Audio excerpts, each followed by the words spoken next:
Okay, so this is Mythgard. I think we're gonna play some Triforge tokens today to start. So my quick elevator pitch for Mythgard. There's always a question, like, there's a ton of card games out there at this point. Why pick Mythgard is another one to poke at. And I think Mythgard does two things that are excellent. The first is that Mythgard is the only all-digital card game that I've ever touched that comes close to the deck building depth that Magic has. So in Mythgard, there's 6 different colors, and you can mix and match in any combination during deck building. So you could play a one color deck, you could play a 5 or 6 color deck. Usually most competitive decks are 2 to 3. For example, Mythgard's tournament this weekend is a 3 deck format, and I'm playing 2 2-color decks and 1 3-color deck in it. The second thing that's fantastic about Mythgard, past the deck building depth, is Mythgard from a feature to feature perspective for a digital card game is the most feature complete digital client that exists, period. They have spectator mode. They have replays where you can go back and watch what you've played before. There's 2v2 PvP. There's a story mode. There's a puzzle mode where there's kind of like different what's the play style game states if you've ever seen those old Magic puzzles or chess puzzles, like check in 2 or check in 3. What lines do you have to take to figure it out? And you can create puzzles and import them or export them to other people based on board states that you've had, which is sweet. The tournament this weekend is a fully in-client tournament mode. You saw a thing pop up there just now that said Scottish Reaver is following me. There's full social features. So, like, for example, on the ladder here, I can go see this match is live now. I can right click on here and click watch game, and I can sit here and watch these two people playing their ladder match without seeing their hands, for example. So you just want to hang out. Like, I was watching someone play a community tournament on Mythgard over the weekend, and they, in between their games, they were just hopping in and spectating games still going on and doing commentary over the top of them. So, like, this is a game 2 people are playing right now. Speaking of playing, let's go ahead and dive in ourselves. What are other great features? There's an in-game deck tracker. Have I done any of the Mythgard puzzles on stream? Not in recent memory. When I first did Mythgard years ago, we played through a few of them. I have not played Faria before.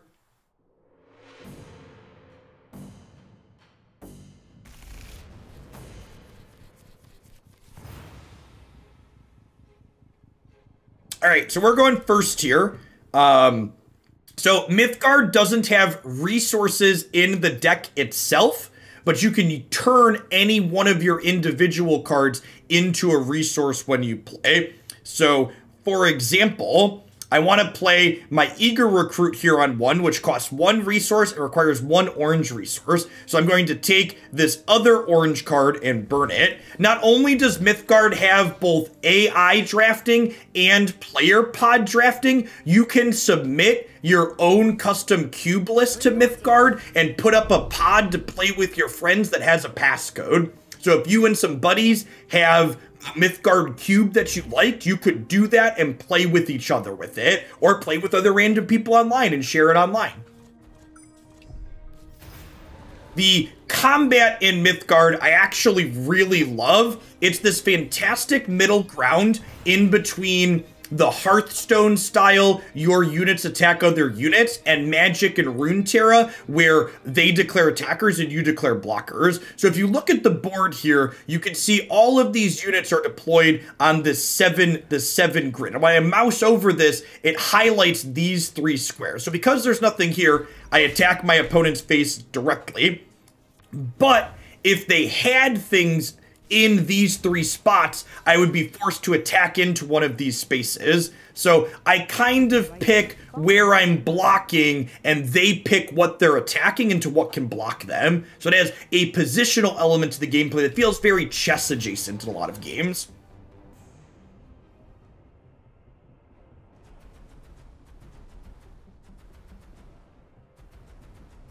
In addition to the deck building in Mythgard having 6 colors to pick from, your decks also have what is called a power, which is a simple activated ability for a couple resources to give you a bonus. The power in my deck here banishes a card from my discard pile to make a 1/1 token, basically. And you also have a path, which gives you a bonus when you are on the draw, and then some other things that go on as well. Okay, so my opponent just deployed this down here, which is pretty scary. I think I'm gonna go ahead and burn this yellow card to get my third color.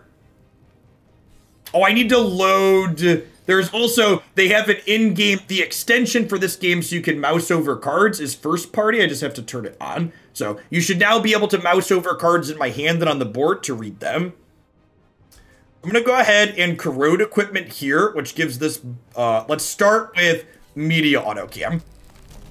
And then media autocam charges up every time I play a spell. So we'll play a spell here to give this blight. And then we'll play a recruit down here to block this, and we'll attack them for 2.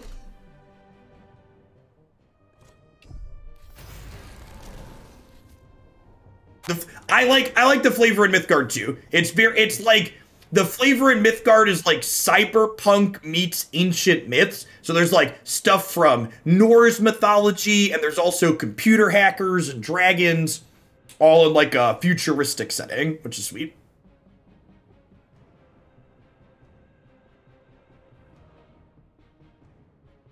How much of the paths and powers changed since core set? So there are 2 new paths, or 3 new paths, and then 2 or 3 new powers, but the ones that previously existed are still good.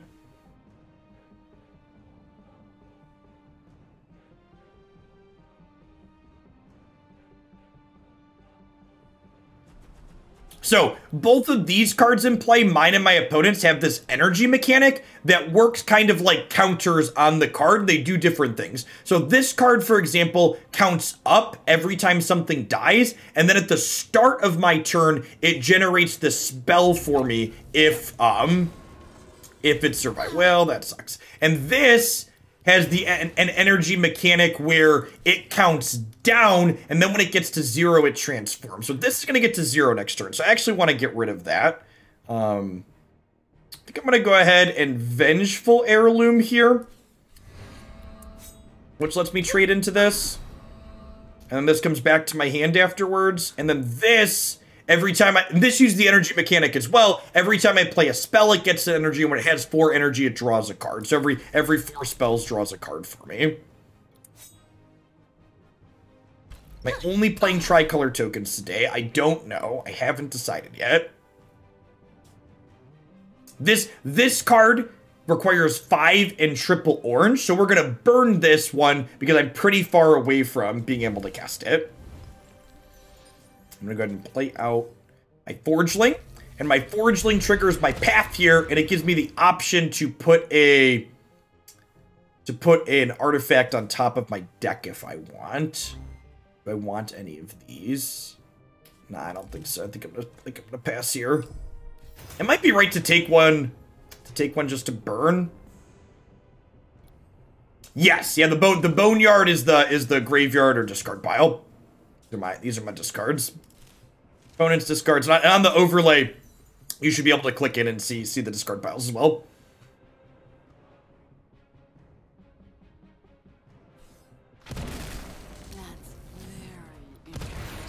This is an 0/2 that deals 1 damage to the opponent at the end of turn. So I can attack. I'm gonna burn this because I don't have yellow for it. Honestly, I might just want a vengeful heirloom here to push damage. I want to spend my resource for this. I'm gonna go ahead and play this, make a token here. And then I think I'm gonna vengeful heirloom this token actually, so that way we can kill this next turn. It could also be right to get the fabricator going, because this is another one that uses the energy mechanic, so it charges up.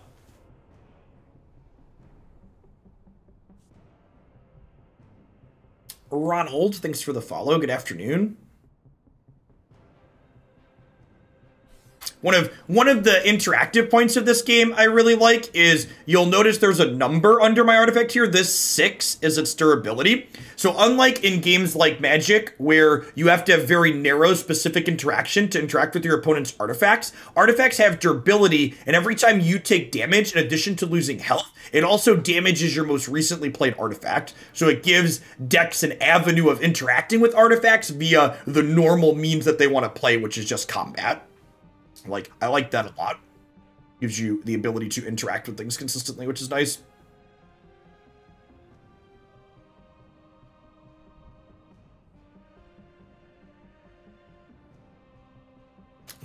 One thing to note here on both of these is you'll see I've got, they're kind of faded around the edges here. Ooh, I don't know that we're going to be able to beat that card. I think we're dead here. This just destroys, deals 8 damage to an artifact every turn. I don't have anything in range. We just did not have an aggressive enough start to beat this card. Yeah, it is very good design from a core perspective. So this deck that I'm playing is a tokens-based aggressive deck, and our start there was pretty lackluster. Yeah, this Mythgard has a team of 9 people. So we often make jokes about, you know, small indie companies when talking about major companies. This Mythgard is actually a small indie company. Less than a dozen people on their team.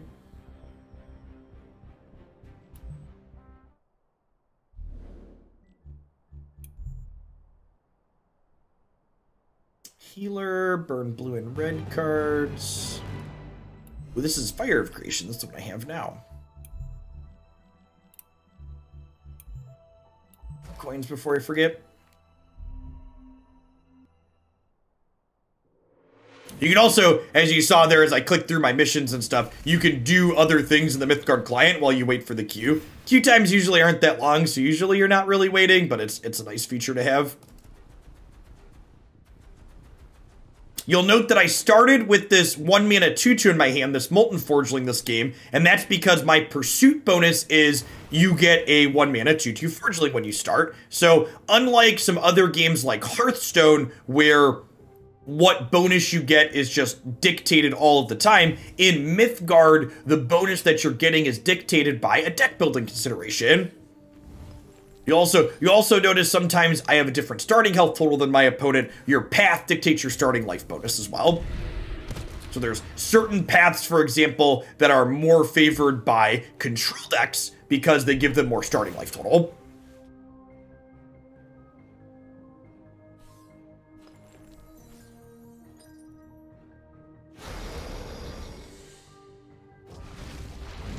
So this card, at the end of their turn, shuffles a Virulent Strain into my deck, which is an item that makes me lose 2 life if I want to play it. I think we're burning this and then playing a War Documentarian here. We'll be right back following these commercials.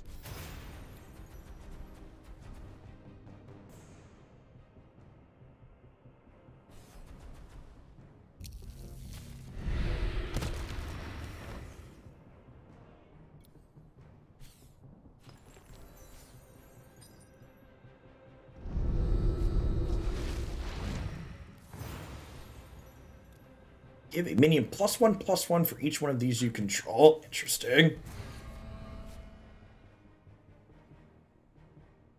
Okay, so I think I want to start going wide here.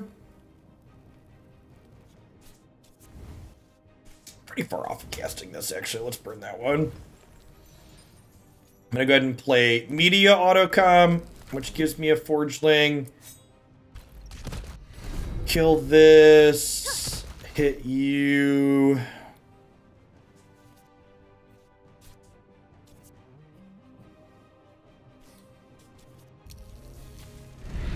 So we hit with this. No artifacts to pick from. Reporting. This Dorko has regen, so normally things don't heal life and end a turn in Mythgard, but things with regen do.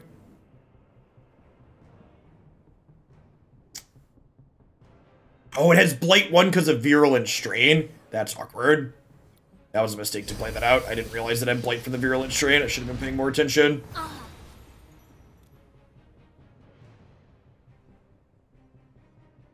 Okay, so Clay Effigy makes an 0-1. And it draws me a card. And then I can put Vengeful Heirloom here, which gives me another spell, so I can draw a card with this. And there's our Chief Token Maker. This makes 3 1/1s, which is great.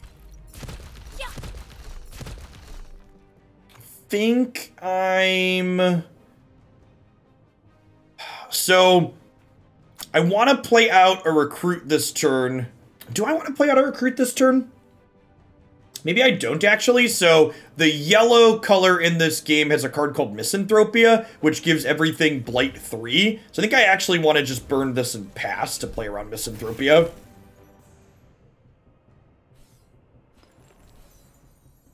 Yeah, nailed it.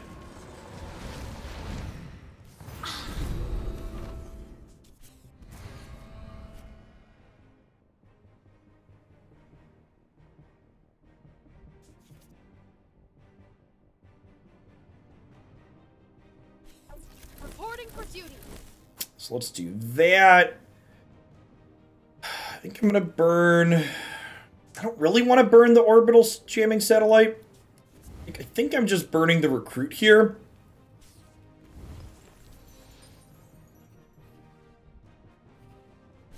Play this out here. This card's a good example of Mythgard's resource system in an elegant way. So this cost me 0 actual resources to play, but it costs 1 of each of my color thresholds to play out. So I can't actually play this turn because I'm missing a green. I already used my green for the turn. So unfortunately, I just have to pass. This is the payoff we get for being in 3 colors in this deck. At the end of turn, if we have more minions than our opponent, everything gets +1/+1, which is really strong. I do not have a Mythgard code to give out for their core set giveaway, for people that are wondering about that. If I did, I would tell you, or at the very least, I would skirt around it. All right, and another orange card to burn here is actually pretty good, because I want to Conviction, Heirloom, and Triforge Alliance this turn. So let's burn... Would I rather do these two to kill over these? Huh? How cost-intensive Mythgard. So, Mythgard's actually running a promo right now where they're giving away the entirety of their core set, which is one of their 3 sets for free. So it's a great time to jump in for basically no dollar investment. All right, let's play these cards out before I run out of time here. So let's have you crunch over you trade here, you hit the face, you hit the face. Let's orbital jamming satellite as well here, and I can draw a card. It might actually be right to make a token with this rather than play the satellite this turn, just because the token would get the bonus from the Triforge Alliance in the turn here. As far as buying packs past the free promo, Mythgard's price is, it's not quite as generous as something like Runeterra, but it's more generous than something like Magic Arena.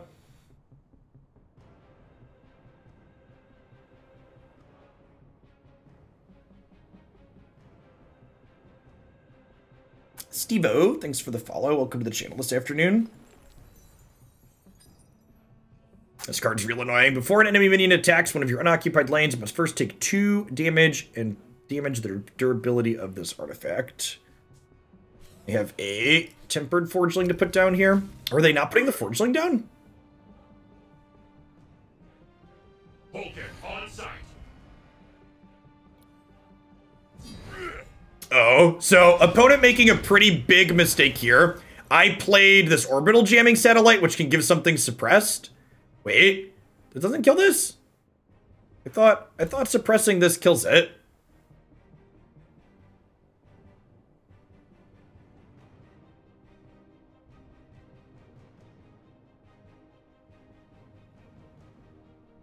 Harpy kills it, suppression doesn't. Oh, that's awkward.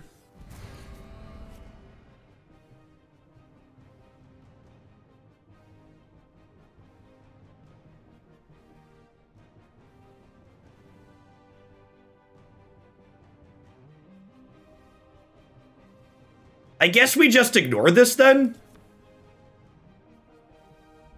We like put Vengeful Heirloom here. We go ahead and we Triforge Alliance. And then we put this down over here.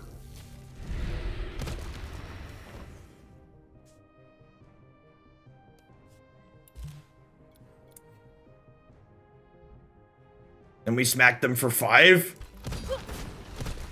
And get rid of that artifact. I don't think I take this trade here.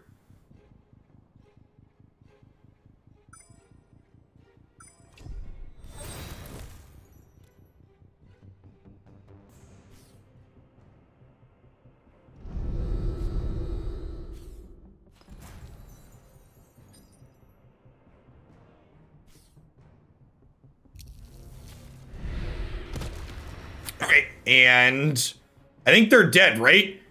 Because when this dies, it's gonna pick the Vengeful Heirloom back up.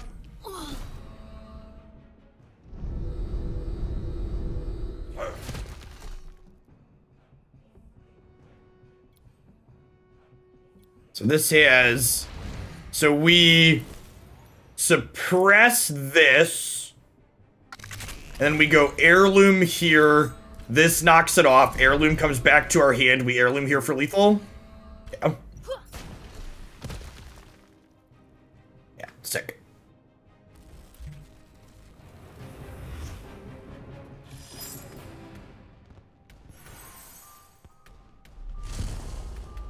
Yeah, I like this tokens deck. This token deck is one of the 3 decks I'm playing in my lineup for their 1K tournament on Saturday, which I will be streaming. I'm going to stream on a delay. There are some prizes up for that tournament, so I'm not going to be doing it in real time. I'm probably going to throw my 10-minute delay on, like when I do my Serious Magic tournament streams, but I am planning to stream the matches that I play in that.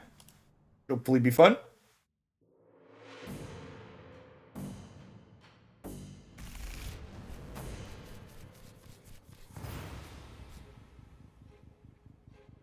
Great, bunch of green cards here to start. I think we're going to head and burn the Circle of Protection and start on the media autocam.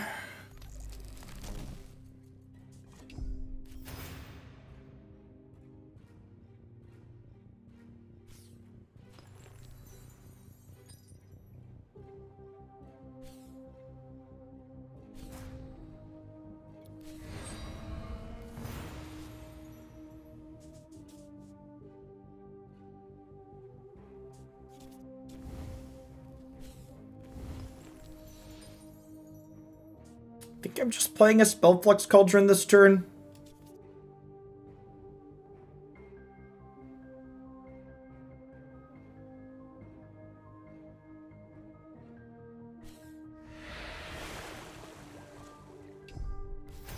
Now, I'd rather stream on a delay and give people the ability to see all of the information rather than hide and stream without a delay. I think hiding the hand creates a worse experience than...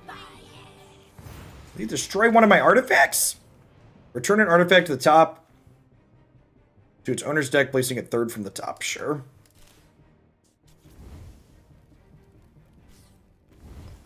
Okay, and again, kind of a sweet example of Mythgard's resource system here. I'm gonna play out these forgelings, which don't cost me thresholds.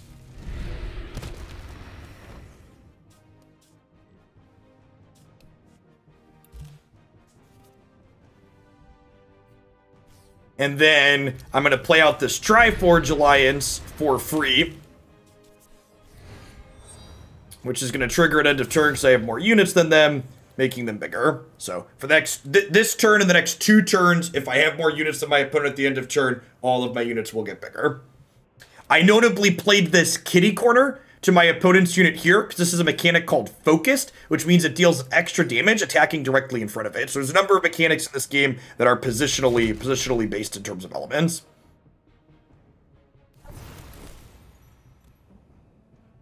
Okay, so I think I want to burn a war document. I really don't want to burn war documentarian, but I want to play 2 green cards this turn. So I'm going to go ahead and burn this to get my 2nd green gem. And then I'm going to go ahead and play her here. We'll be right right back following these commercials. Write this out, which gives me a forgeling. And then end of turn, I have 2 units and they have 1, so my units will get bigger.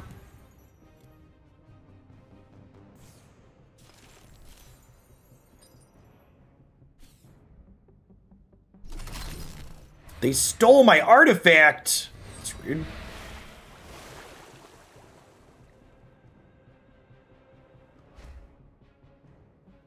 Oh, my forge has blast, and I could have killed it for free. That's a good call. That's a good point.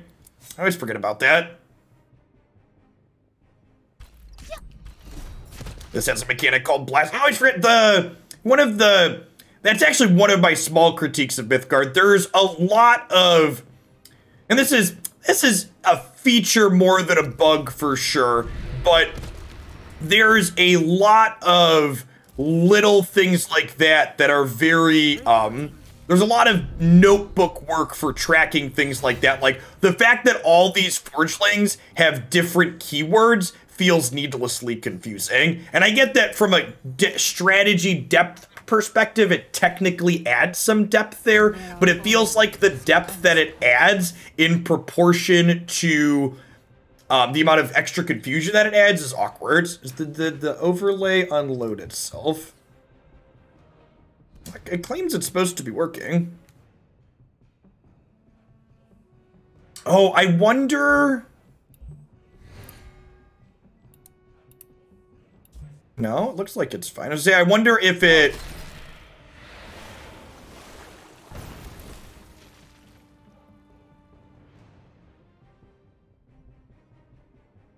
I wonder if there's an issue because of the update. I'm gonna put conviction on here, which gives us overwhelm. So we'll smack our opponent for a bunch here. Draw a card now too. Another conviction. I'm gonna go ahead and swap these. Oh, she's immobile, so I can't swap them. Turf.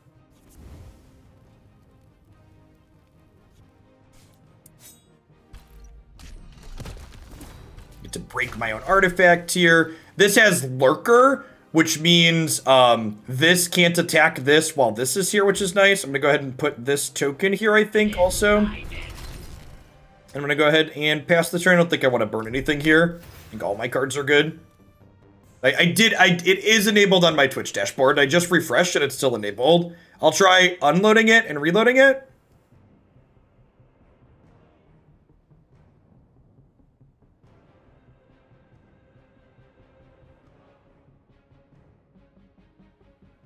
Clicking uninstall. Did not do what I thought it was going to do. It did not unload. Battery up. Check Install. Fire. Repeat. Check fire.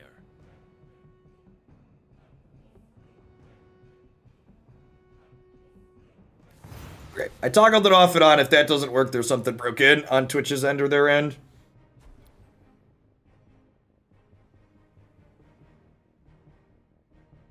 Huh? Okay, so I'm going to put conviction on here, which kills this and deals them some damage. And then she's getting ready to generate a thing. I think I just corrode equipment this, right? It's going to go ahead and give this Blight 3 because it has armor.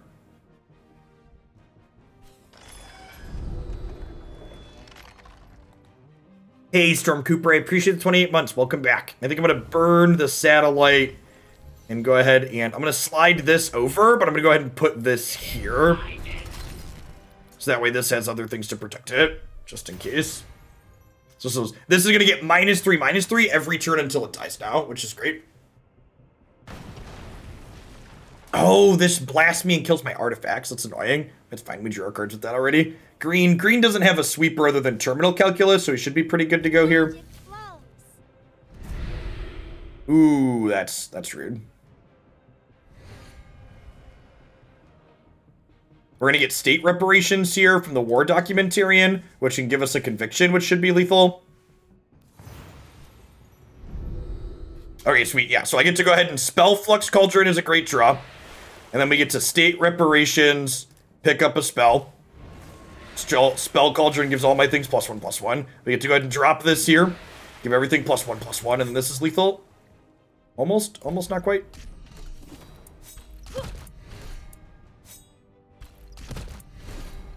There we go. There we go. There's a lethal in there somewhere. Some days I feel like I'm getting -3 until I die. Big mood.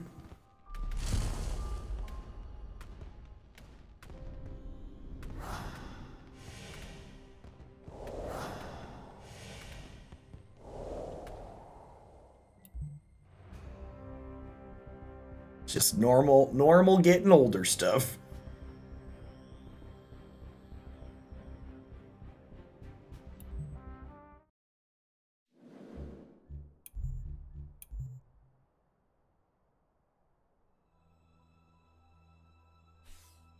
The range artwork stuff in Mythgard is great too.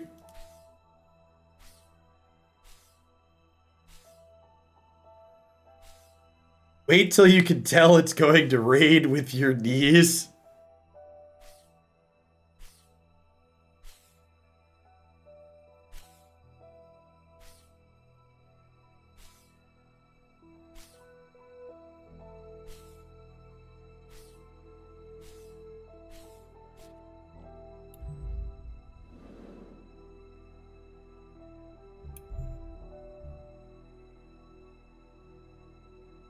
Follow the rainbow. Replace 44 enchantments in the event. Oh, is there a special event going on for this, for St. Paddy's Day?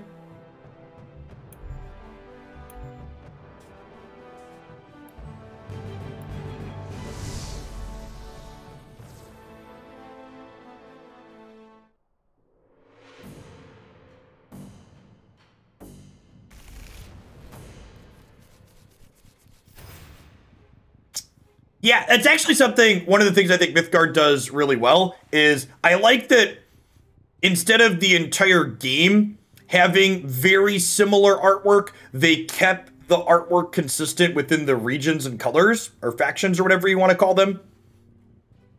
It gives them, lets them appeal to a really wide range while still having an internal sense of consistency, which is great. So, my hand's actually pretty awkward here. I guess we're burning a vengeful heirloom.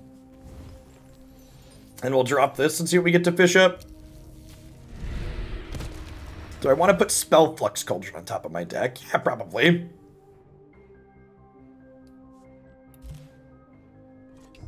Can make that our play next turn. Can burn a media autocam. We go cauldron into recruits here, and then with heirlooms.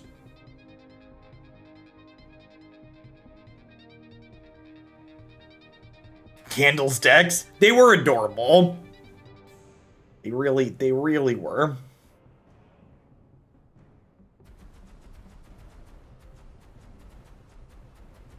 I was surprised the Hex servers stayed online as long as they did.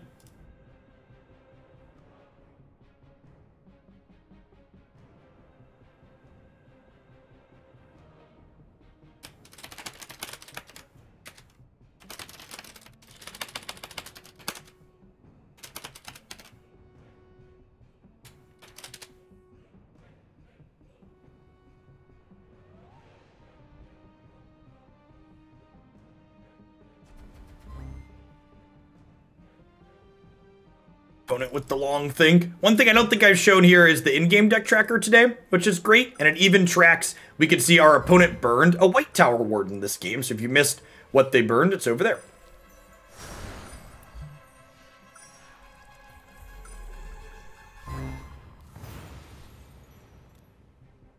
So I'm gonna go ahead and burn the media autocam here, and then drop the spellflux cauldron and smack them here. Next turn, we'll probably burn the venomfang mutant, so that way we can have all three of our colors here, and then we'll academy recruits over here to power things up. What is lost?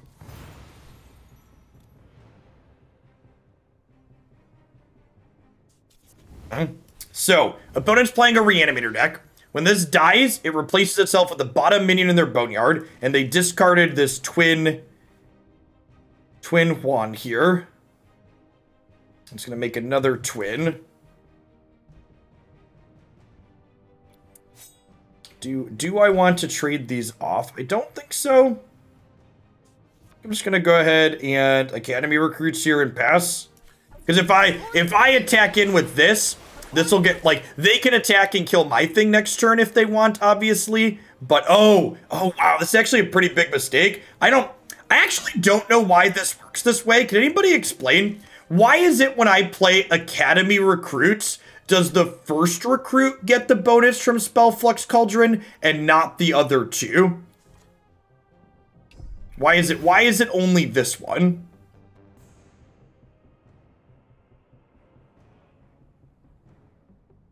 So I should have played this here so that way this can't eat one of these for free, probably. Because this would have been here and with Slayer they would have traded. But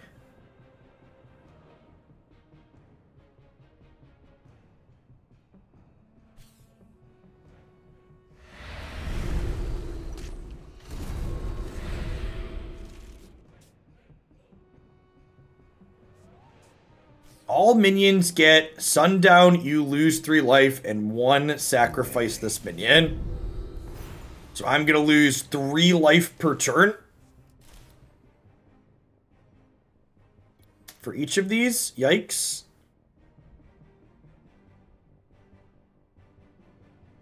Yeah, it's 9 total.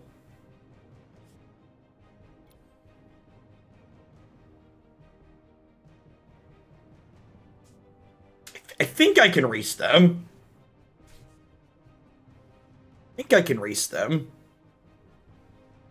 So, I'm burning an orange card. And then I can play Tempered Forgeling.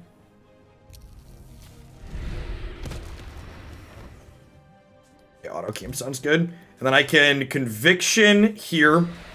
I can Vengeful Heirloom here. And then this crunches over and hits them for 2. And then we hit them like this. Down to 13. I'm going to lose 6. I've got both of these next turn here still, too.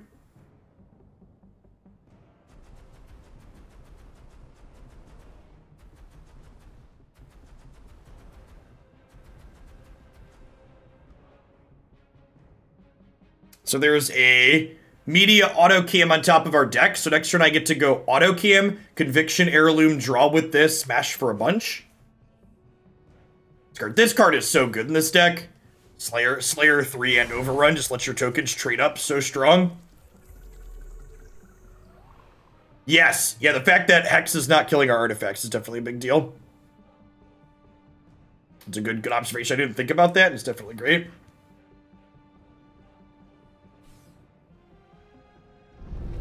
Yeah, like there's a blocker, but I've got a Conviction here, so it just doesn't matter.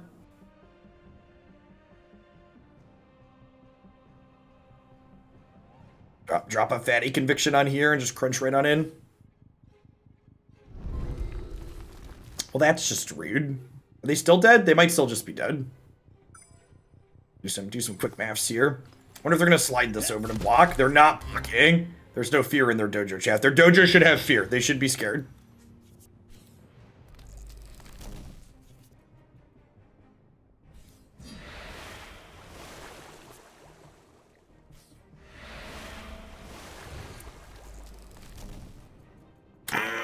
Green to burn for this. That's sad.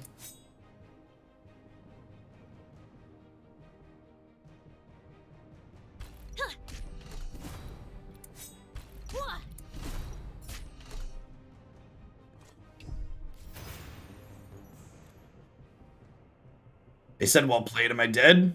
Are they conceding?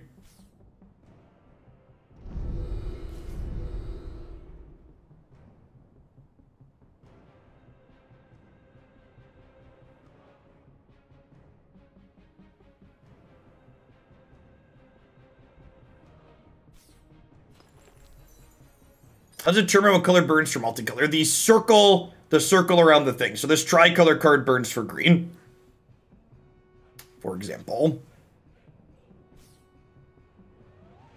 Reporting for duty.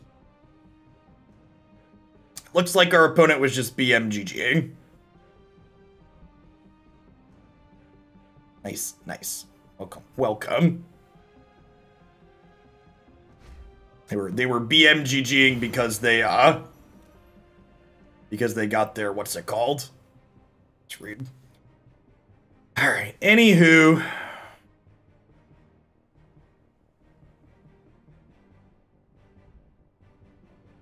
Is there an active player count? I don't have an active player count for this game offhand, no.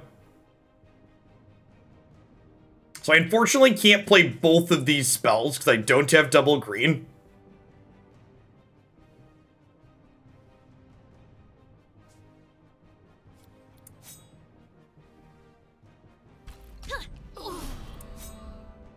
Oh, wait. Huh? Oh, I missed a damage by not doing that. This has a vengeful heirloom on it too, right?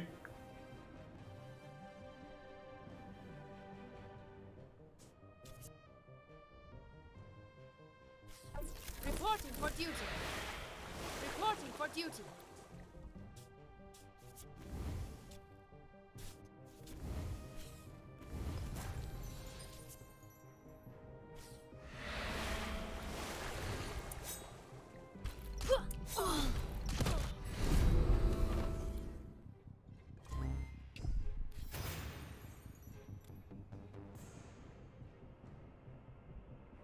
No, I think I want to give up my thing there because they're dealing 3 to me each turn.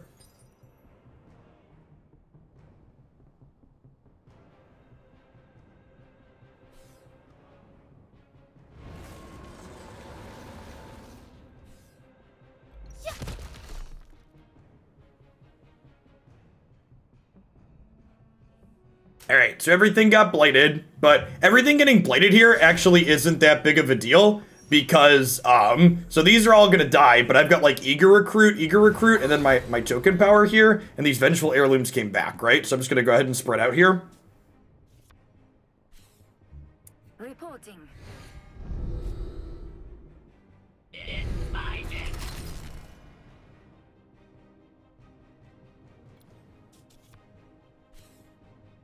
I'm leaving 3 spaces open here in case I draw an academy recruits next turn.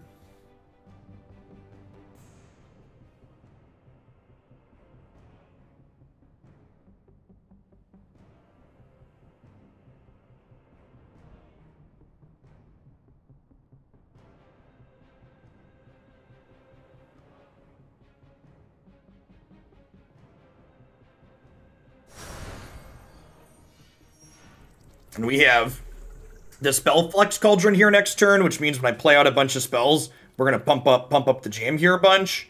And then I'm also gonna get to draw more cards in case whatever jam we pump up isn't lethal.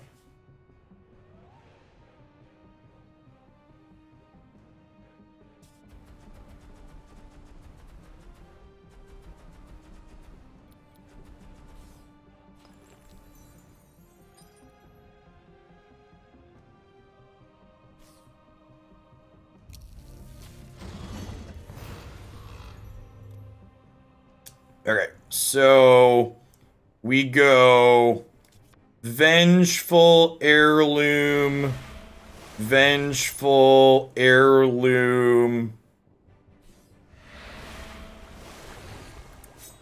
trade, kill.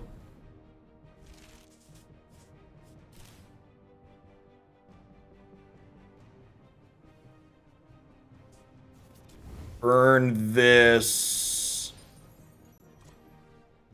Oh, that's only 2. It's fine. Let's do this. Down to 7 you go.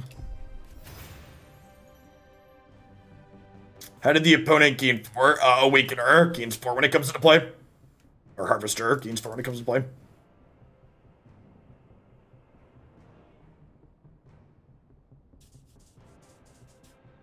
This game really highlights some of the strength of this deck, right? Like, my opponent's gained a ton of life, they've played lots of tokens, they've played multiple sweepers, and they're still behind here, right? Like, even if my opponent has second Misanthropia here, with the eager recruit waiting in hand, I'm ready to just, like, flood the board again. We just go recruit this, and then, like, have a board again. The Vengeful Heirloom plus Media Autocam card advantage engine is really strong. Media Vengeful Heirloom also absurd with the Spellflux Cauldron. Just really good synergy with a lot of This feels like a lot of the lists I looked at for this archetype were only playing like 1 or 2 of this card, and like play all of them. One of the things I don't think I mentioned today are the dots in the corner of every card. So the rarities of cards in this game dictate how many of them you can play in a deck. So like, for example, Eager Recruit's a common, so I can have 4 Eager Recruits. Triforce Allegiance is rare, so I can have 2. Vengeful Heirloom is uncommon, so I can have 3. And then there's Mythics that you can only have 1 of.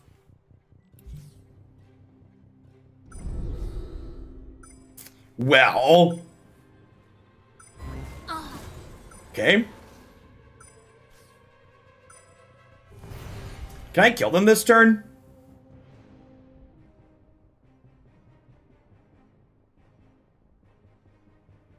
I don't think so. I can get close though.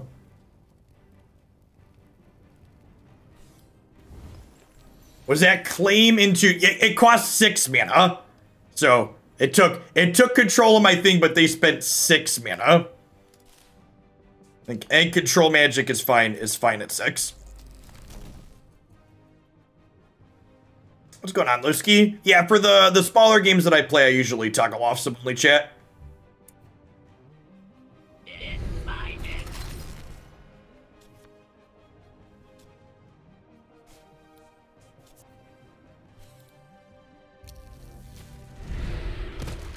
I would love an Ollama ring for the top of my deck.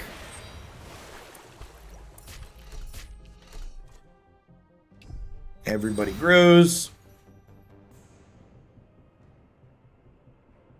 How's Mythgard? It's good. I like their core gameplay is great. Their last couple of expansions added a good amount of variety to the game. Feels like they're going in a good direction. Yeah, I like this Tricolor Tokens deck a lot. Really sweet mix of like aggression and not.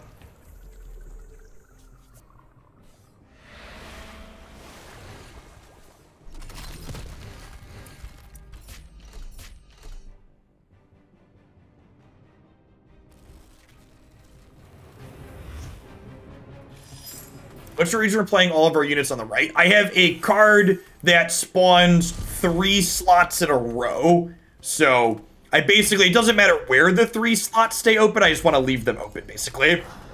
Just want to make sure I have three spaces in a row in case I peel that one.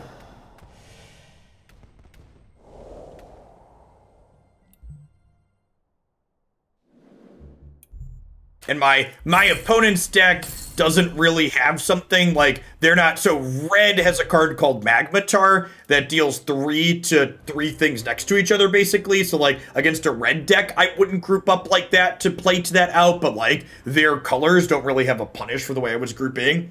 I guess they could have played Yana Virus. Yana Virus would have been a bit of a beating for the way I was grouping out. Maybe I should have been spreading out there.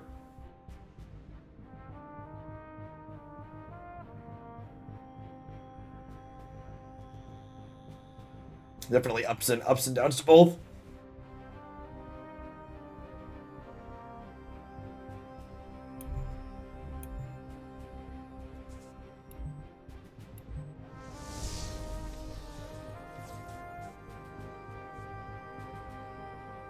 Oh yeah, I could actually sign up for the tournament already.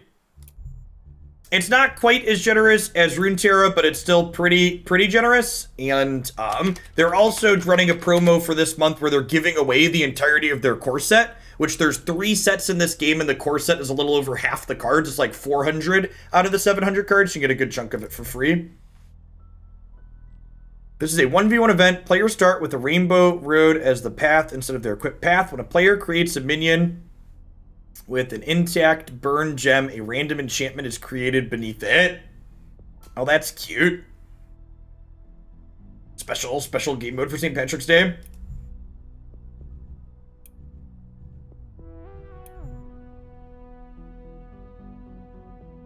And here is the qualifier tournament. Right? This is what this is. Allowed rank silver and above. Yeah, so the event is open, but you have to be at least silver ranked, and it's pretty trivial to get to silver ranked if you're playing because you don't lose ladder points for losing in bronze. And then the entry fee is like 2 days worth of free-to-play currency. And the winner of that tournament will get to play in their 20K Worlds tournament at the end of the year. Thanks for the follow, Wombat Combat. I feel like that's a username I recognize. Surprise! Nope. I'm mistaken. It's probably just familiar to other names I've seen before. So this Dorko gets an energy every time it moves, and then when it dies, it ramps them for how much energy they've had. It's been a hot second since I've seen a Cobalt. I'm too worried about that. What do I want to do on one here? I think I just want to get the media autocam going. I've got media autocam and I've got spellflux cauldron. Honestly, is it crazy to burn the war documentarian? Probably. I'm gonna burn the spellflux cauldron and play the media autocam here. Getting this down early before I start playing my spells. Some draw extra cards, which is really nice.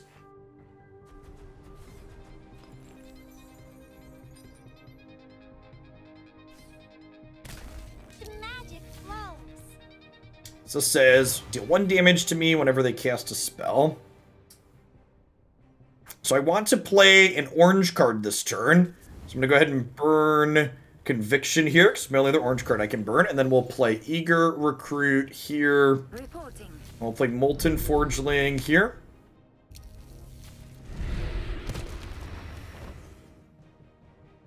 And then I want yellow cards to burn at this point, so I'm going to grab the Jamming Satellite here to stack on top.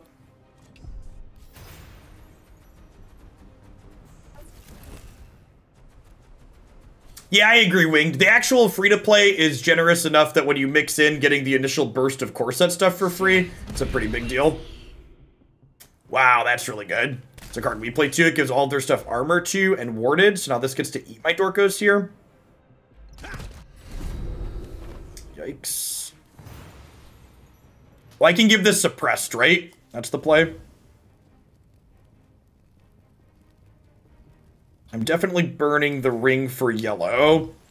Do I play this and suppress this and trade? I think that's my play.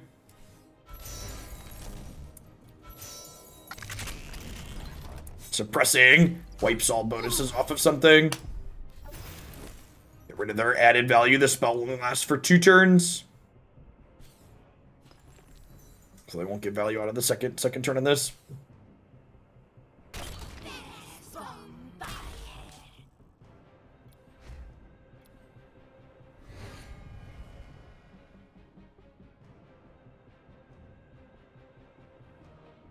Yeah, the fact that I'm going to get to go, like, Forgeling, Triforge this turn is really good. And actually, that's a great draw, because it's a yellow card I can burn. So what I'm going to do here is I'm going to go burn my yellow card.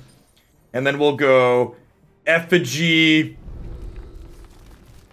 Forgeling, and then play the Triforge Alliance.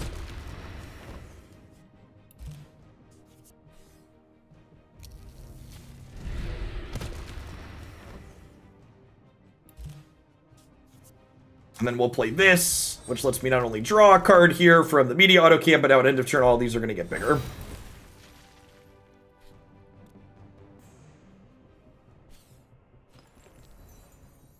Model of Duality is very strong in our deck. Whenever you play your second minion each turn, draw a card. Our deck's very good at making lots of minions. Reporting for duty.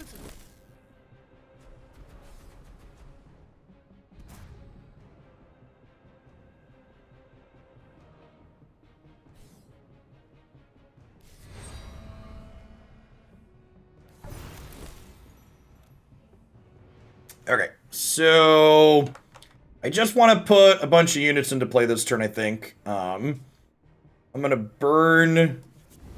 There's something wrong with the overlay in the patch that they had recently, so unfortunately it is not working at the moment. I think I just want to flood the board to get the most out of my Triforge Alliance here. So we do this, and then this hits here, this hits here, and then I could go this. We'll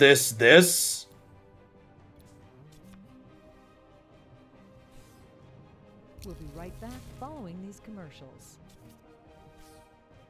Reporting. And then I obviously have more units than them, so end of turn. Grow, my children, grow. And if these trade here, we'll get some state reparations next turn off for her, which is great. Honestly, it might have been right to play her out pre-combat and just take the trade on one of these to get state reparations guaranteed. Could have been correct. Halt.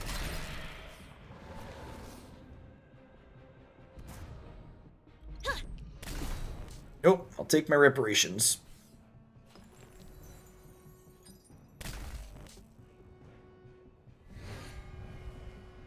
I'm like, this card can ramp my opponent for a bunch, but they only got one card in hand, right? So they're not really doing anything with their ramp. Thanks for the follow, Spooky Face.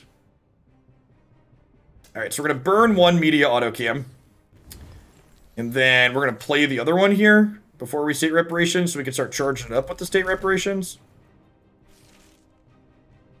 I think we'll take the clay effigy back just so we can cast more spells.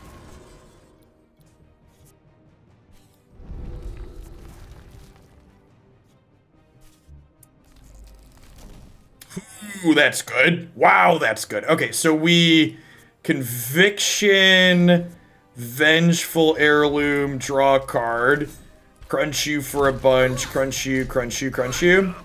End of turn, all of these get +1/+1 from my Triforge.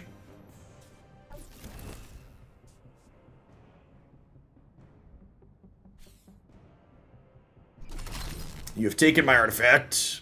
Sure. Reporting for duty.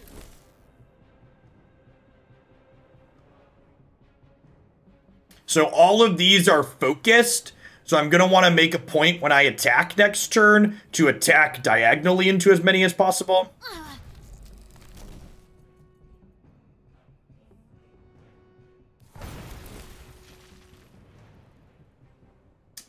So...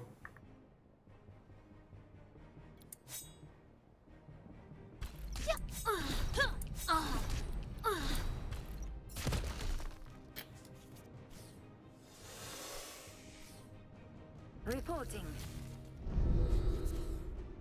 Do we have a mission? Do we have a mission? I don't think I'm burning anything this turn. Just passing. Green doesn't really have a sweeper effect. I guess we could have gotten Calculus tier, but we can get Calculus tier, but that's not even really that big of a deal. Where do you put the codes? You go to the store tab and scroll all the way to the right. Notable, if you're on an iOS device, you can't enter codes on an Apple device. But Android, your web browser, or Steam, they'll all work.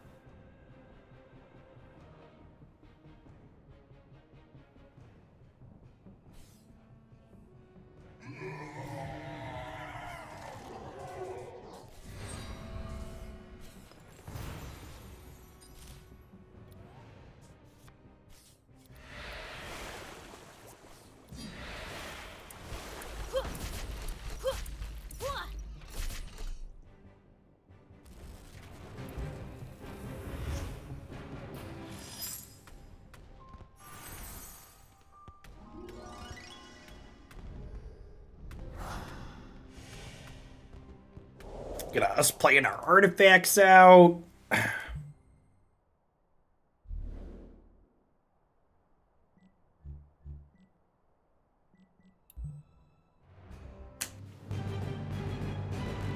So normally I do a little bit more deck variety. I kind of rotate through some things to show some things off, but I'm going to do 3 Mythgard streams this week in the afternoons and the tournament on Saturday. So each of my streams this week are specifically going to be 2 hours with each of the decks that I'm playing this weekend. So we're going to play Triforge Tokens all day today, and then tomorrow will be blue, purple, fragile, or red, yellow mid-range, and then the other one will be on Friday. Just want to get some repetitions in with the, I think I'm pretty happy with the 40 cards I have in each deck. I just want to get some more practice in with them.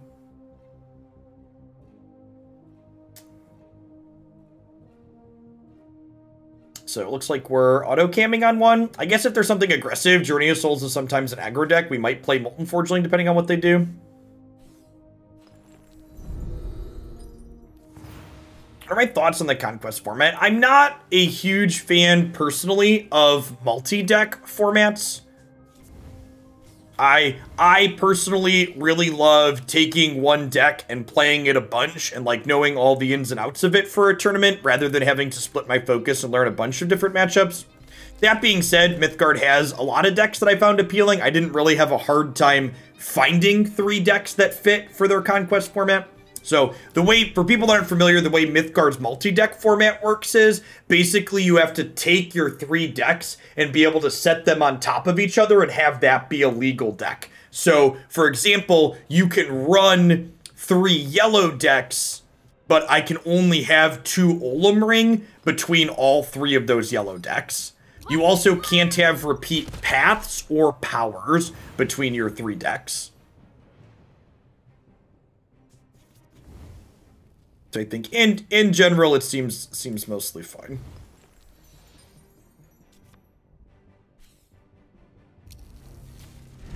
As someone who tried to play a little bit of competitive Runeterra recently, and I don't know if it's a strictly fair comparison because Runeterra's current format is a real dumpster fire. But honestly, I might just say okay and skip over this.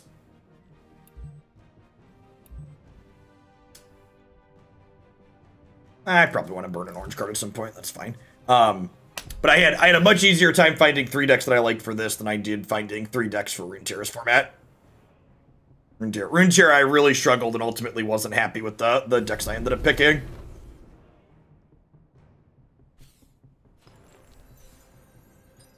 Watch me fly!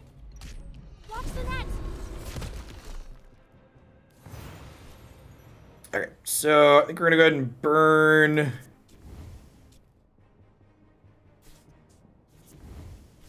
Burn this here and drop the recruits. Reporting for duty. I wanna get in the way of this only to protect my life total a little bit, but also because every time they hit me, they're damaging my artifact. That I wanna try and draw some cards with this.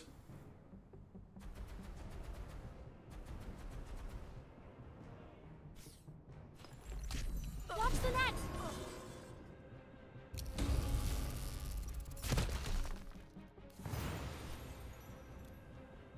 Okay, so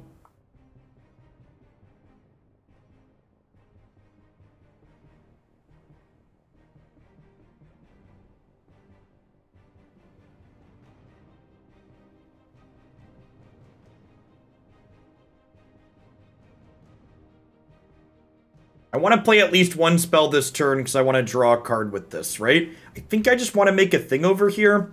Let's start with the Triforge Alliance and see what we get. That's actually a great pickup. Because now I can probably save my artifacts. So I get to put this here and this here. And we get to go hit you for 4. And then end of turn, I have more units than them, so all my things get bigger. That's a great draw.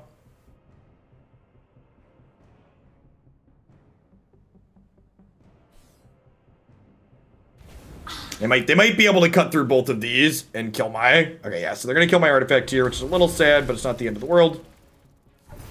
They're also out of resources here, which is good for us. So, that's another one of those. Honestly, I think I run back the same play this turn.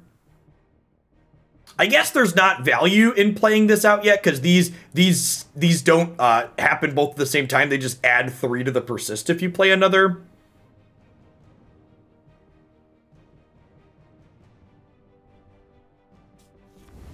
I'm gonna burn this spellflux into this and to hit you for 6. And then end the turn, I think.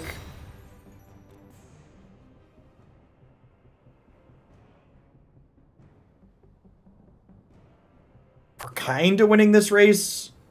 Next turn I can do this, and even one of these potentially.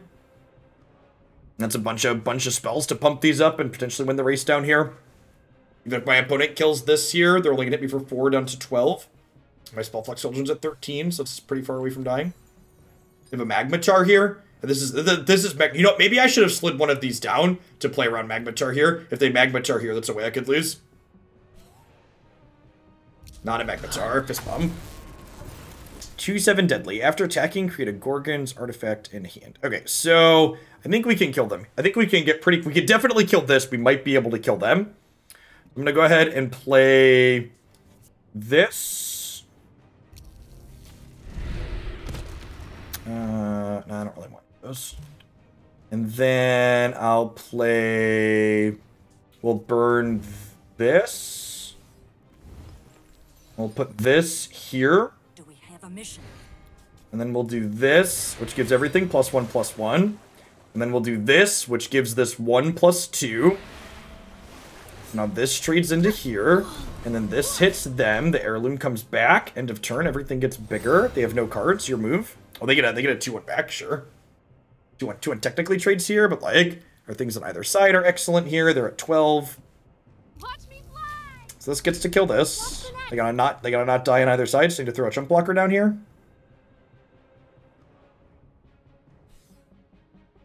Watch me fly! Watch me fly!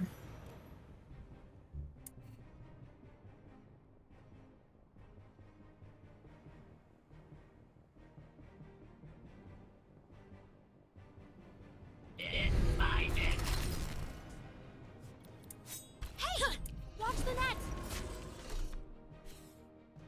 We'll be right back following these commercials. Pump up the jam.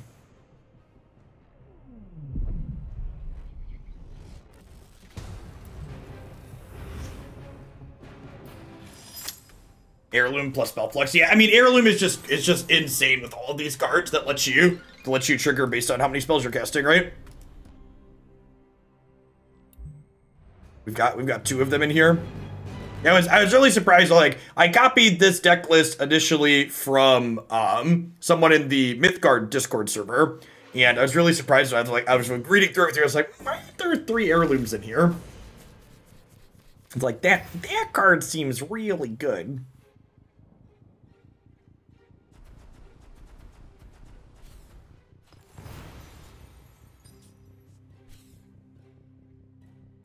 So this adds a counter if I have more minions than them.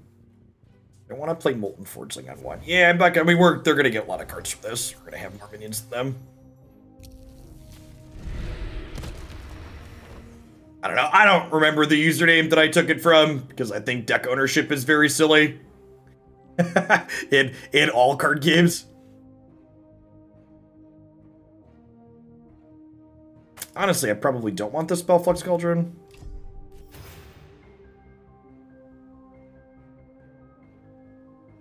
Like people get way too attached to the idea that like they own the idea because they're the first one to throw some cards together. It's hard to know if they even are the first one to throw some cards together. They milled me for 2, deal.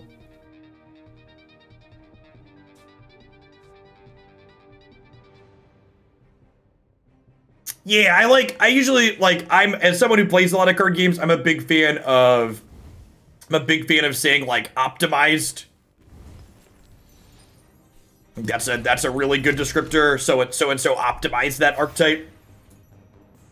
They spent a lot of time testing it and they figured out like, like a lot of, and this is something that's true of Mythgard and it's true of a lot of other games too, right? Like a lot of the decks in these games, like the people playing the game the people who play the game didn't really build the deck so much as like Mythgard built the deck. Like people that designed the cards intended for these to be interactions in their game. And like you discovered the archetype, sure.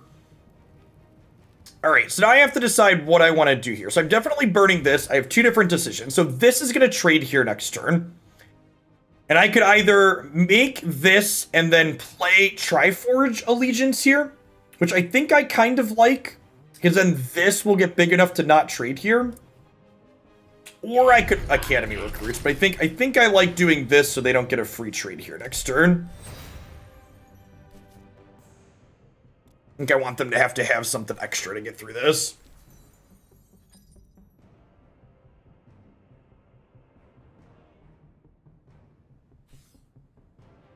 Leave it all on the track. You got it.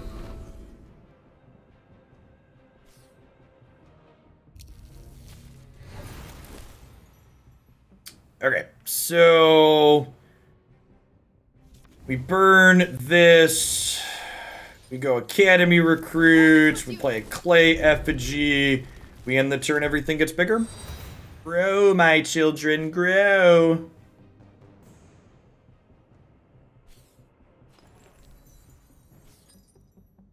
Never not Misanthropia, chat. So this is gonna die next turn to their Misanthropia. I'm gonna go ahead and Conviction to burn, and we'll go Eager Recruit, do this. Do we have a mission? Again, choosing to leave 3 spots open over here in case we get another Academy Recruits.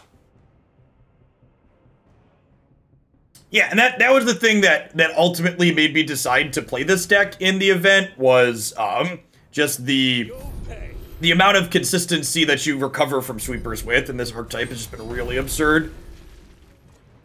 Like here, for example, let's go War Documentarian down over here. We'll be right back. And then we'll go Conviction, Vengeful Heirloom, crunch into here, hit you for a bit, kill your artifact, and I'm going to trigger state reparations next turn, right? Like, I mean, they did almost everything they wanted to do, right? They swept the board on 5, and we just, like, built back up again. And if this doesn't die here, I'm going to get to reparations back one of my cards over here. All right, yeah, you got it. Ooh, this sounds great. We're burning this. I think I'm just pushing damage at this point, so I'm gonna go ahead and heirloom here. Crunch you, play this, get an artifact. Then we've got this plus my power here triggers the model next turn to let me draw an extra card. Yeah, you got it. I'll take my heirloom back. Okay, there's Ola Ring. Let's go drop you. Yeah, that's a fine burn.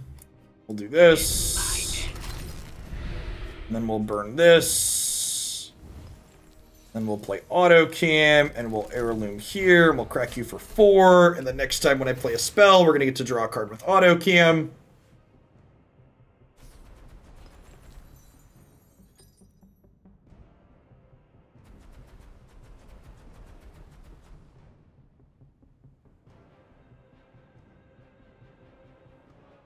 When this deck gets going, it's like a freight train. There's just no stopping it.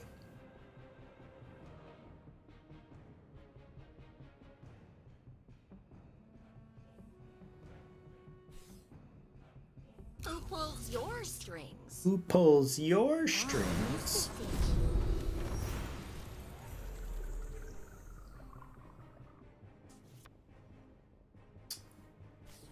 Reporting for duty. This will actually be useful in helping us draw a card later.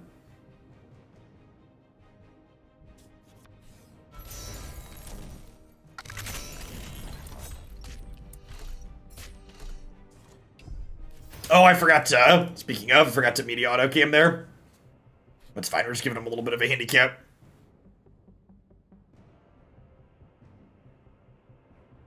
Unlikely that they can kill that this turn and punish us, but we'll see.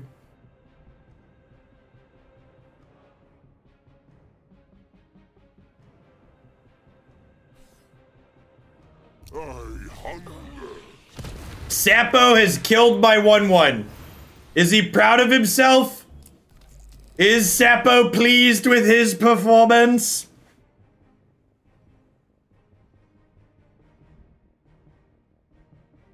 Alright, what are we doing here? So, let's ring. I don't have lethal, right?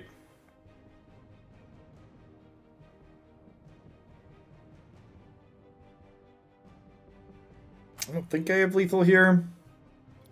I can slide this over. Oh yeah, I do. So we hit this here, which gives me the heirloom back. Yeah. Oh, we got logged. Wow, we got logged. I forgot log was a card. Equality. Well, shoot.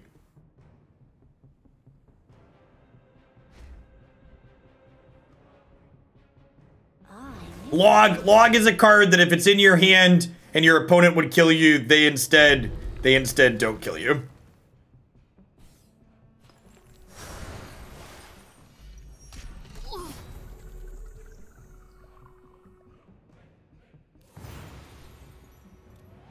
Man. Are they gonna come back and beat us after logging us? I hope not.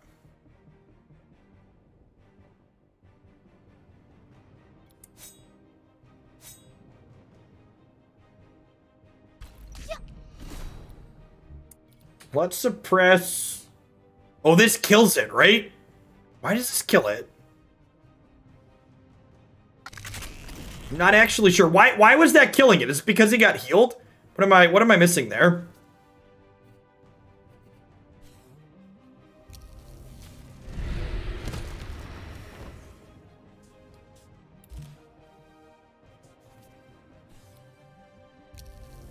That's from, oh, because it was added from his awaken ability. Right, got it.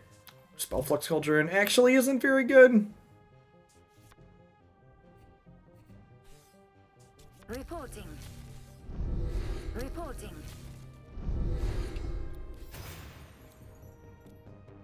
Right, I forgot. I'm just so used to him passively being an 8/8, I forgot his base stats were 6/6.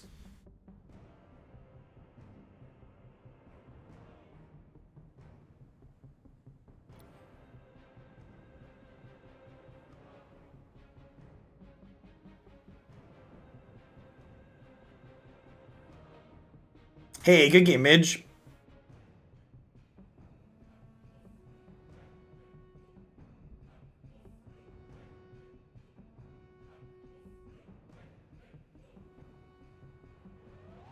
This isn't all till 6, right? Yeah. Pilot linked.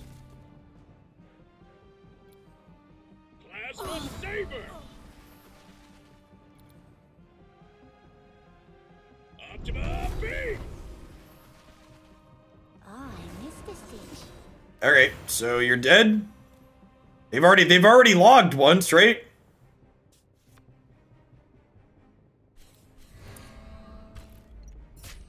All right. Yeah, they should have killed this one. I think they forgot about heirloom. Almost got punked by log, chat.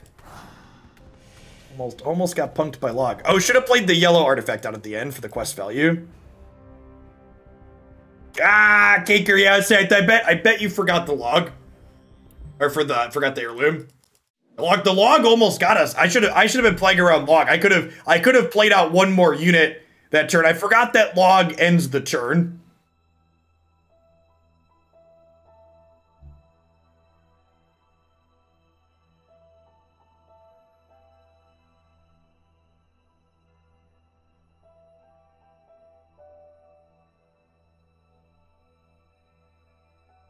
It's a good game.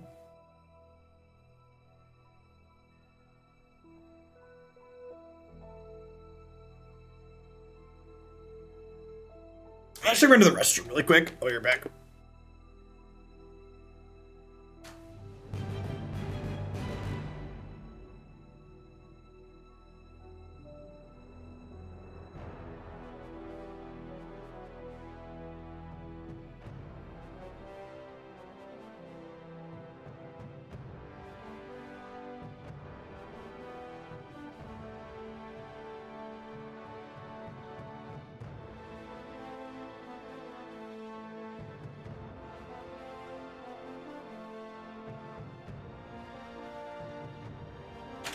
Oh, did I miss it? I missed it. It's fine.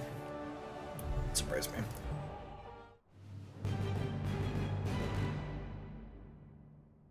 Oh, the slide effect on Jin. Yeah, slide effect with perfect grade would have been gross.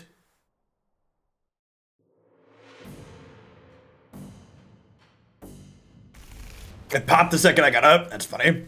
Well, to be fair, in case you can't tell, I am currently standing. Walked away is more accurate. Mari, thank you for the 44 months. Everything else you've done here over the years. I appreciate you. Hope you're doing all right.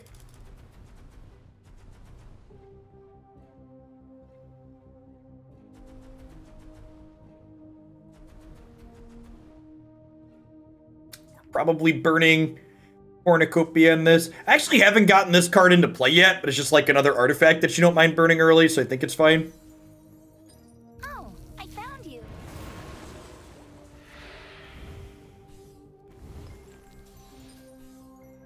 Reporting. Reporting.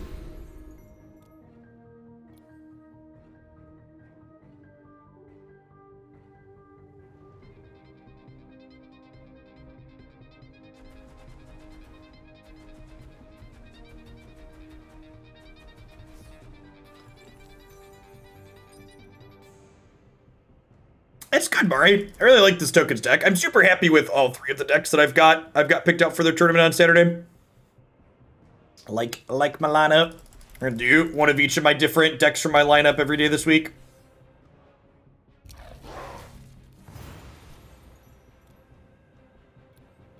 Hey, get scary.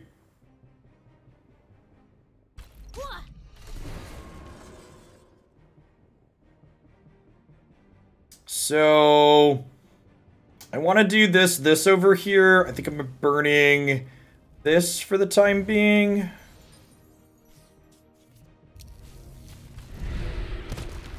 Oh, right, this is happening. Autocam sounds fine. Do we have a mission? Probably use that at some point.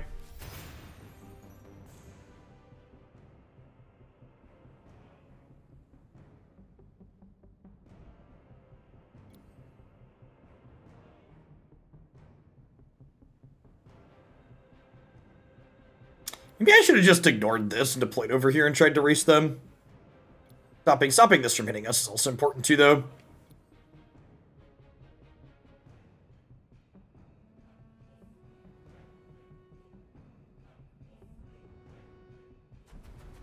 I don't actually. They were supposed to be out by now, and they hit some kind of backup with whatever group they were trying to distribute the codes through, which is unfortunate. Hopefully they get them out soon.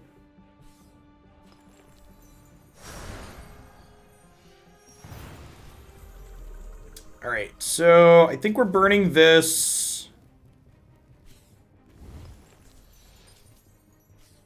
Reporting for duty. Yeah. Yeah.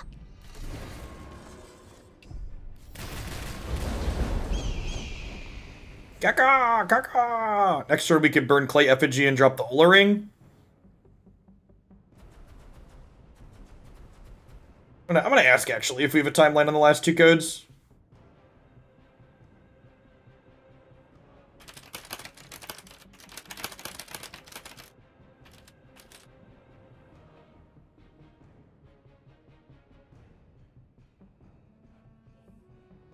Nah, I'm not touching Legends of Runeterra until their next major balance patch. I'm really not a fan of their current constructed format.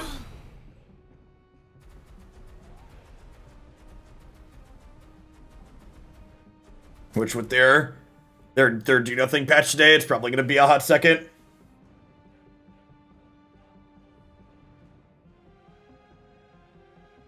It's my favorite part of Mythgard. I think the positional element of Mythgard's my favorite. I feel like Duelist went too far away from being just a card game, and I feel like Mythgard hit this really nice spot where, like, it's still a card game, but there's like a little bit of a positional element to it. Yeah, if you look on my YouTube channel, Bad 2, there's a couple of videos with that, and the deck list is in the video descriptions.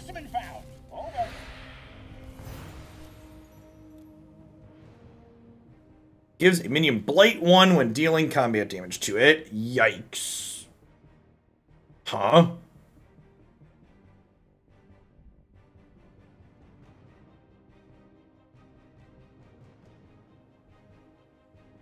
Man, that's gross.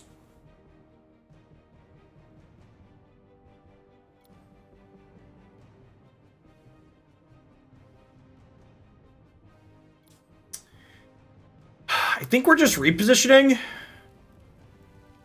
I think I'm burning clay effigy.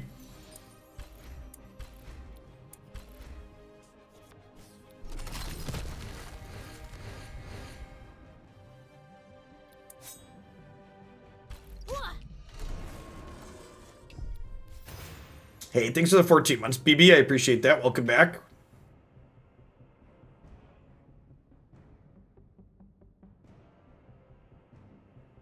I guess they can use their power to heal this and then eat this. Yeah.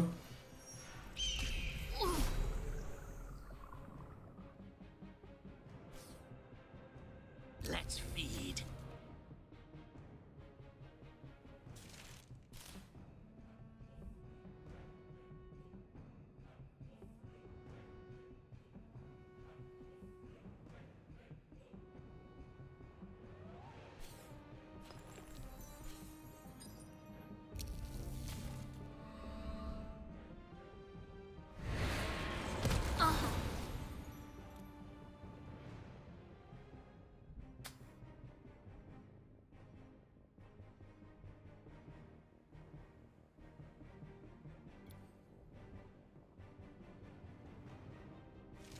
An owl segment as an owl VTuber? I don't know. It's not something I have in the old bank offhand. So I think what I'm doing here is I'm playing this here. And then... This isn't terrible. I think I'd take a random, actually. And then I'm going to documentarian... Trade these off, trigger her up, and then we could vengeful heirloom here, so these will trade. If they manage to kill this before we generate reparations, we're going to be in trouble. But if we generate reparations and get back like an academy recruit here, I think we're going to be okay.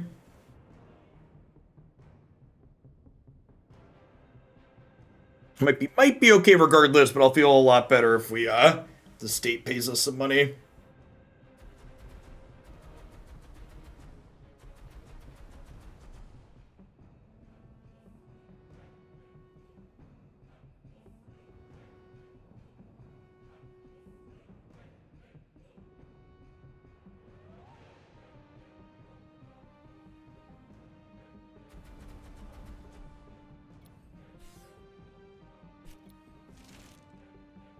I get to pick back up Sunken Acolyte after these trade. The long tank here makes me think I'm getting reparations next turn. This notably has Lurker, so they have to kill this in order for this to be able to hit here. If they had something like Wings, they probably would have slammed it by now.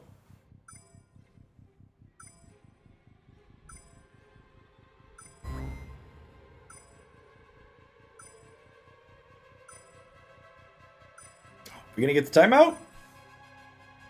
Come, little ones.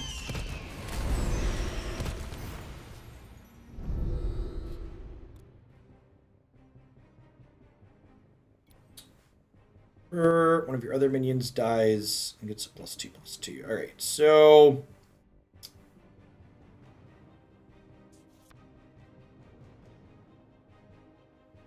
We're gonna media autocam. We're gonna do this here.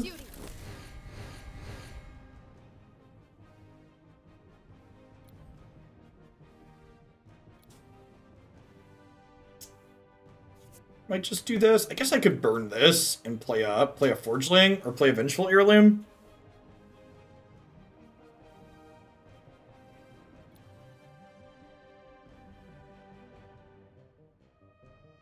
Could be right to burn this into forgeling. I think I kind of like that.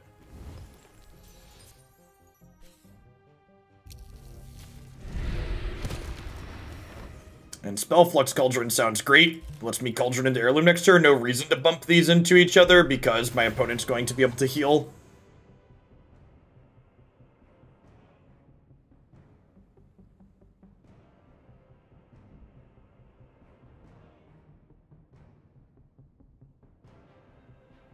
Oh, this counts all blighted things. That's good to know. If any minions.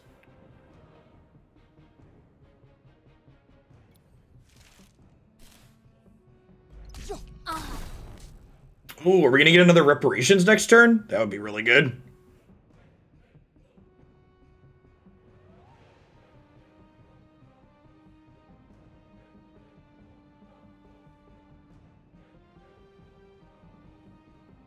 With the reparations, we're going to be able to grind through a lot here. I feel like the games I lose when this card generates multiple reparations are pretty few and far between. Assume we're going to see like one of these 1-drops plus this.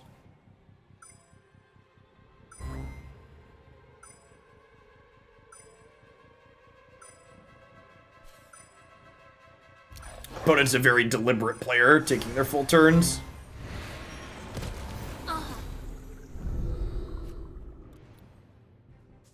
Alright, so let's play this. And then this here puts this to 5. And it puts this to 4.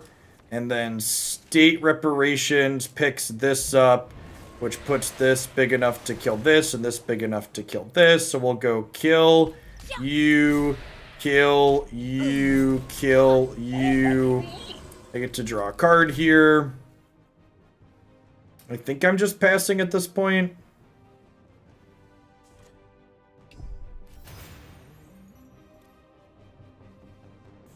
This is gonna get to evolve, but that's fine. Means I'll have to discard a card later when this dies, but eh.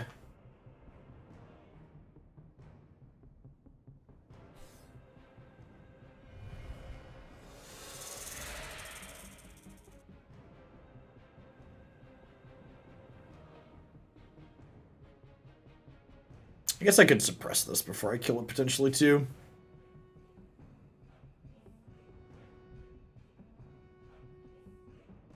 They're at 38 here, so we're gonna have quite the hill to climb. I feel like we're finally getting ahead in terms of cards, but we're like nowhere near being able to aggro the opponent out.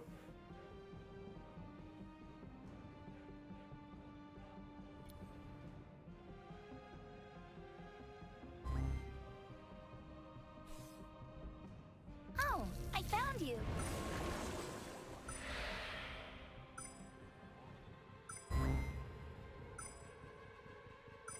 How do I feel about suppressing this to deny their card draw? I think I'm into it. Come play. That's a nice one for down the line too here.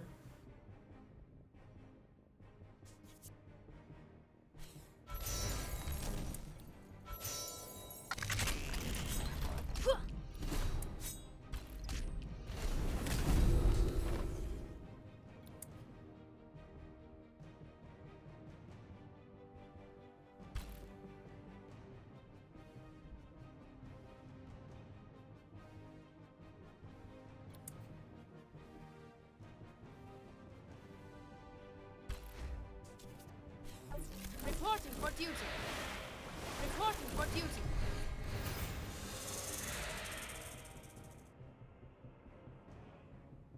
I might have been right to save this for post model. This puts a good amount of pressure into play though. Twist. Always. That's actually a really good draw here too.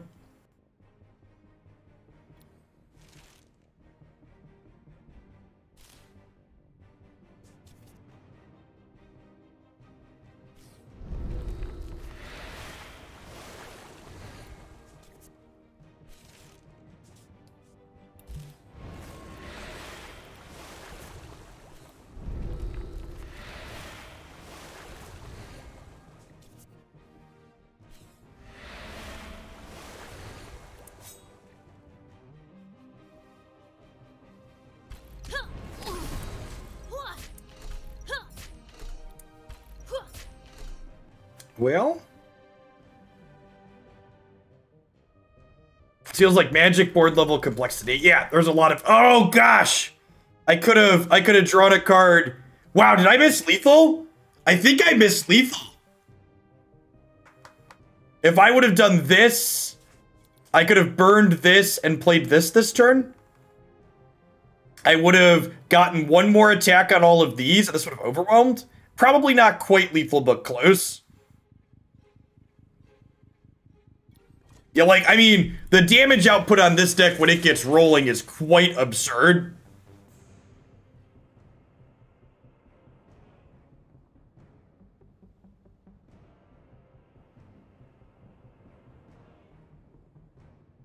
Conviction especially, it lets you kill people when they feel like they're safe from anywhere.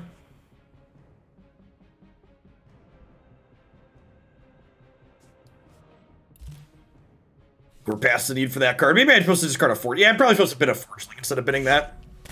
Hillbilly MTG, thanks for the follow. Alright, so they should be dead here. Oh, they did that. Does that mean they're not dead? They're at 18.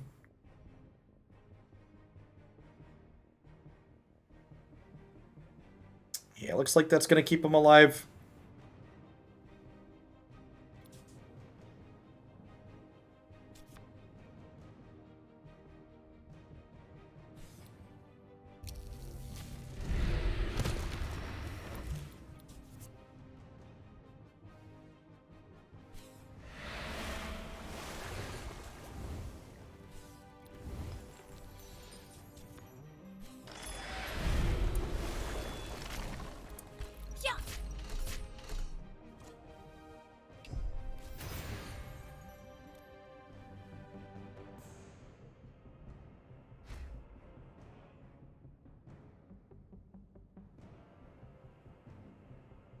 If we can dodge a Magmatar, we can dodge a ball. Let's feed.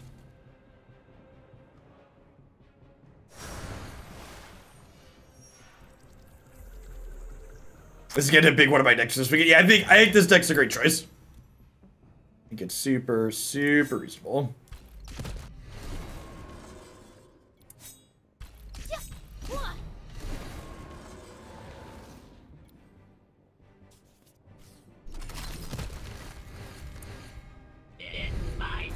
Bit by bit.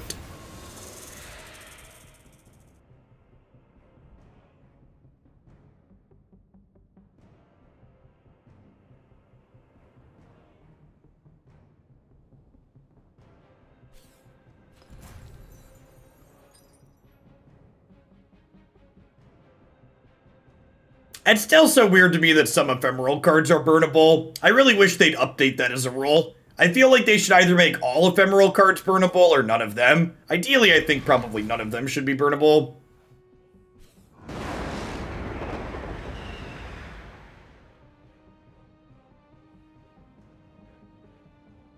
They die together, I believe, when they stack, but I'm actually not 100% sure on that. Alright, so they're dead on the left side here.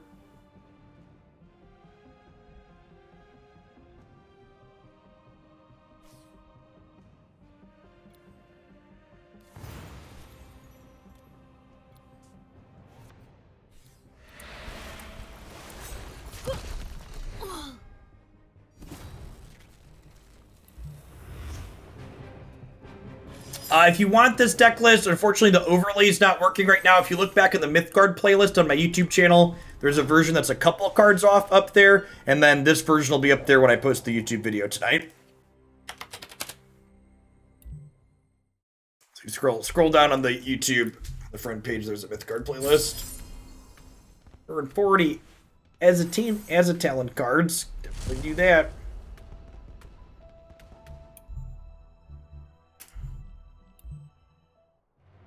Oh, that's true too. Yeah, Mythgard's great. You can actually just go dip into my history too in game. Always forget about that.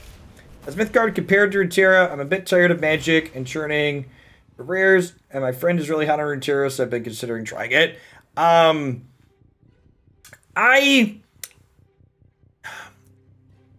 Not close.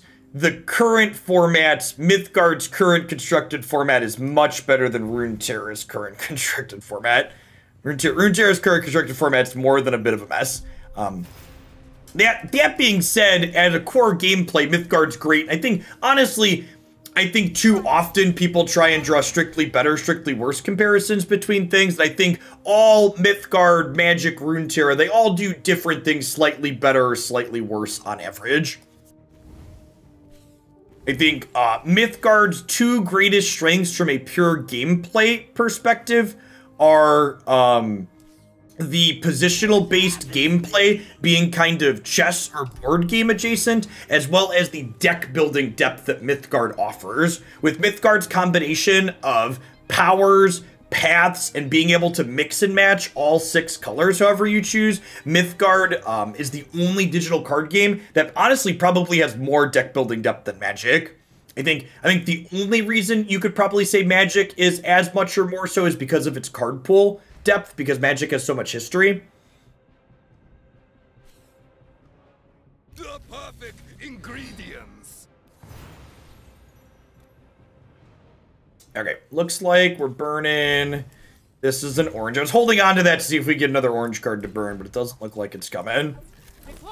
Put some Academy recruits down here and pass.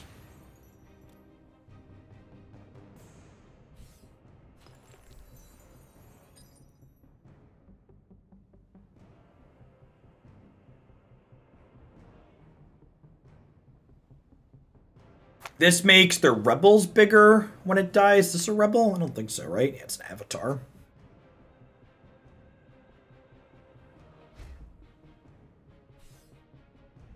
Yeah, I got one of those.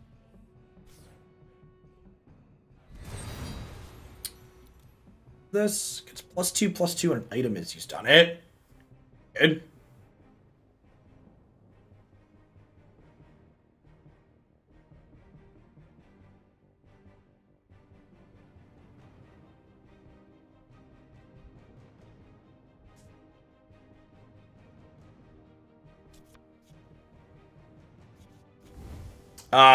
Mythgard's economy is not quite as generous as Runeterra, but it's way more generous than Magic Arena. Set a low bar. It might be wrong to play the ring out here since they have a 6/6, maybe an 8/8 down here.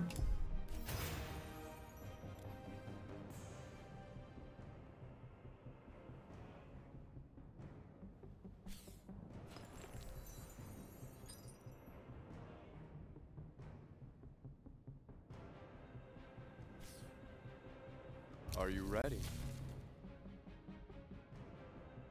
Yeah, Mythgard. It's honestly, yeah, 1.5 packs. I guess when you mix in the missions, it's probably more than that, honestly. Okay, so we burn Circle of Protection, and then we war documentarian here. Following these commercials. Get the Academy recruits. This bumps off here, which triggers that, and then this hits your face. Do I bump into here? I don't know if I want to bump into here or not. I think I'm just passing.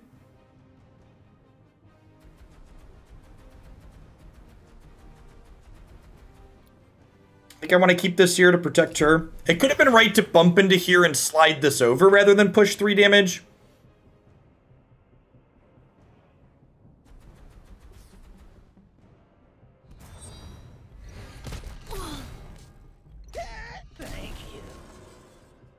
Okay, that's now bladed. This is a real big in here. Fight on. Wish we hadn't burned our orbital jamming satellite. We'd be in an incredible spot if we'd done that.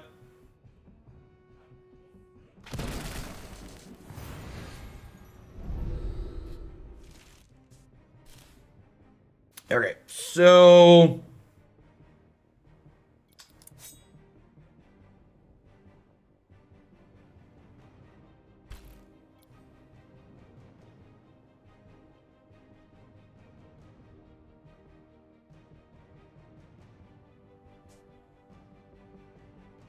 I think we do this. We'll be right back following these commercials. Into burn this. Into pick up Academy recruits. Into this eats you. This. So I know I didn't have to trade those there, but I was gonna play this other Academy recruits over here anyways to block here, so I might as well trade them off to charge up these.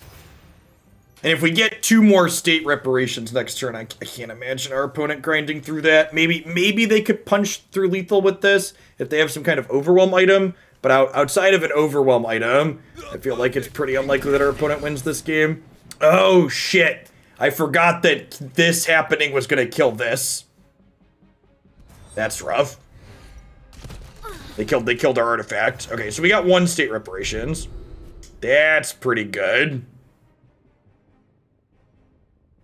Okay, so slide to the left, slide to the left, slide to the right. I have triple green. We'll go state reparations, pick up recruits, play recruits, play Triforge, pass, end step, grow my children.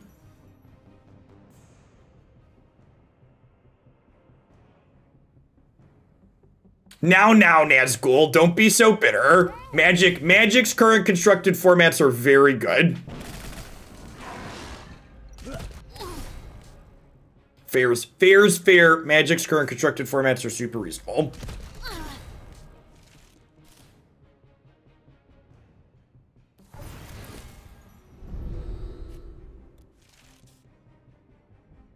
I could pick my ring back up. Do I want to do that? Yeah, I think I do, right?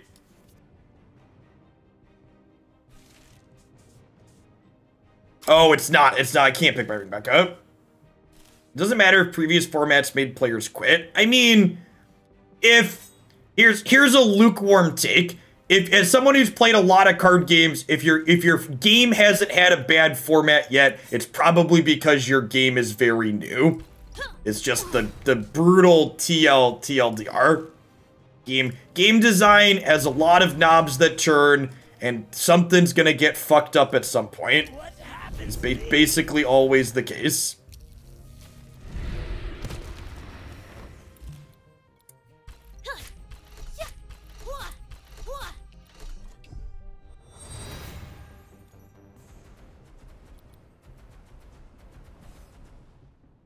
Hey there.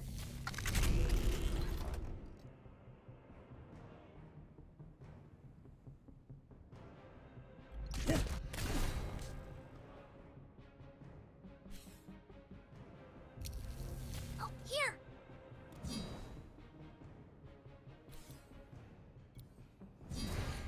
God, they're so close. They're so close. What a wow. Yeah, woof. Tight race. Obviously, we could have pushed a ton of damage here, but them giving that's kind of sweet. So this card gives something agile, but it has to cost 4 or less. And this is normally your things that cost 4 or less are smaller than this. Yeah, sweet.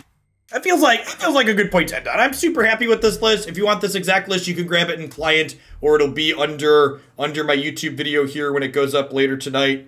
I don't know if I'm sold on cornucopia, but I'm splitting my copies of Revelation of Ximec between 2 different decks. I also felt like I need another orange card to burn, so I think this is fine. But yeah, I'm just pretty settled on this list. I guess this is actually the card I'm not sure on. I think if you're playing this deck and you have another copy of Revelation to give, I think this Fabricator is probably worse than Revelation. But like I said, the way Mythgard's Conquest format works, I only have 2 copies of Revelation between all 3 of my decks, and I want 1 copy at least in my other deck as well. So I'm choosing to split them. This isn't like strictly worse, it's just kind of different.